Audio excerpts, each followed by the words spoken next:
आज का जो कार्यक्रम है अपने आप में एक अद्भुत कार्यक्रम है।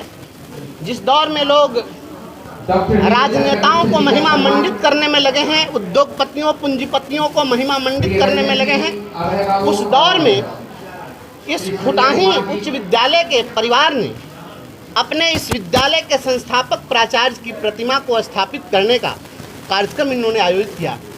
यह अपने आप में अद्भुत है, क्योंकि शिक्षक को इतना सम्मान आज के दौर में कौन देने के लिए तैयार है। यहाँ तो हर कोई लगा हुआ है राजनेताओं के पीछे, और उस दौर में इस परिवार ने अपने संस्थापक प्राचार्य को याद ही नहीं किया है, उनकी प्रतिमा को स्थापित किया है ताकि यहाँ हर कोई उनसे सीख ले सके।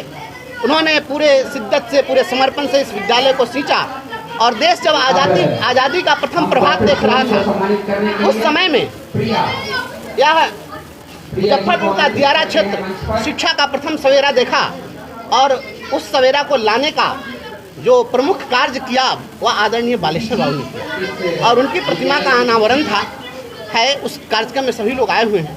मैं पूरे विद्यालय परिवार को, क्षेत्रवासियों को बहुत बहुत बधाई देता हूँ, शुभकामनाएं देता हूँ, धन्यवाद देता हूँ।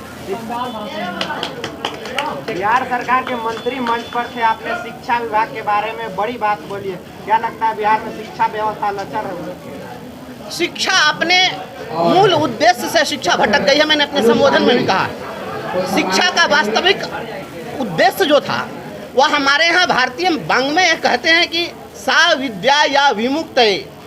विद्या वह है जो मुक्ति का मार्ग प्रशस्त करे, लेकिन हम लोगों ने मुक्ति का मार्ग प्रशस्त करने वाली शिक्षा नहीं चुना। हम लोगों ने क्या चुन लिया? सा विद्या या नियुक्त, जो नियुक्ति दिलाए वही शिक्षा। तो नियुक्ति पाकर के क्या करेंगे? भ्रष्टाचार, क्या करेंगे? लूट, अत्याचार। 1.5 लाख रुपया वेतन पा रहे हैं और 300 रुपया घूस के लिए जो है, जो मजदूर आता है उससे घूस मांग रहे हैं, 300 रुपया, 200 रुपया। तो यही तो ऐसी शिक्षा का कोई मतलब है? स्वार्थी बन जाए कोई व्यक्ति, जो दूसरे का खून चूसने लगे, रक्त पिपासु बन जाए, उस शिक्षा का कोई मतलब नहीं है। शिक्षा में भावनात्मक विकास होना चाहिए।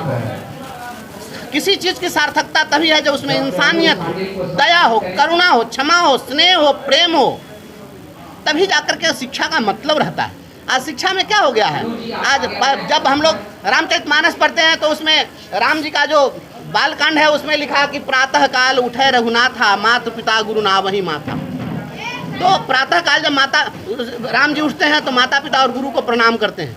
अभी क्या स्थिति है? तो गुड मॉर्निंग सर, अब वो भी नहीं बोलता है। नहीं, तो ये शिक्षा की जो व्यवस्था बिगड़ी है। स्कूल में बच्चा रहा, पहले शिक्षक के हाथ में छड़ी थी, उनको दंड देने का अधिकार था। शिक्षक तो पहले के समय जब राजा के दरवाजे पर जाते थे तो राजा सिंहासन छोड़कर खड़ा हो जाता था। आज स्थिति क्या हो गई है? आज तो बच्चा भी सम्मान देने के लिए तैयार नहीं है। अगर किसी बच्चे को डांटिए तो अभिभावक जो है लाठी लेकर मार करने के लिए तैयार हो जाते हैं।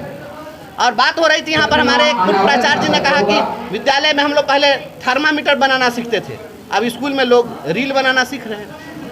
तब बाप अलग रील बनाता है, माँ अलग रील बनाती है, बेटा बेटी अलग रील बनाता है। अब वही रील देख देख के जाकर के सब उधर डांस करता है, सब अत्याचार करता है, व्यभिचार करता है। जो हो रहा है सो देख रहे हैं। तो ऐसी कौन सी शिक्षा? इस शिक्षा का कोई मतलब है? शिक्षा क्या स्वर साध सकेगी यदि नैतिक आधार नहीं है? शील विनय आदर्श श्रेष्ठता तार बिना झंकार नहीं है। कोई मतलब नहीं है, नैतिकता विहीन शिक्षा का कोई मतलब नहीं है।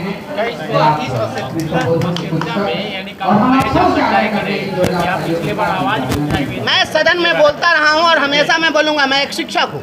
मैं आज भी खुद को मैं शिक्षक मानता हूँ, मैं शिक्षक हूँ। और शिक्षक जो होता है वो हमेशा शिक्षक रहता है, और शिक्षक की एक भावना है। हम चाहते हैं एकमात्र पेशा शिक्षकों का पेशा है।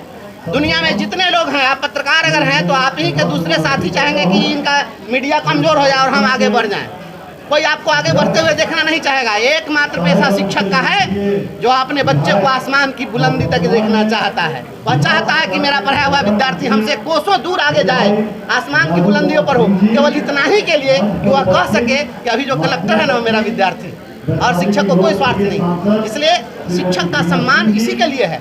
शिक्षक सबका कल्याण चाहते हैं, और इसीलिए मैं शिक्षक के नज़रिए से देखता हूँ। हर किसी को ऊंचाइयों पर देखना चाहता हूँ, बुलंदियों पर देखना चाहता हूँ।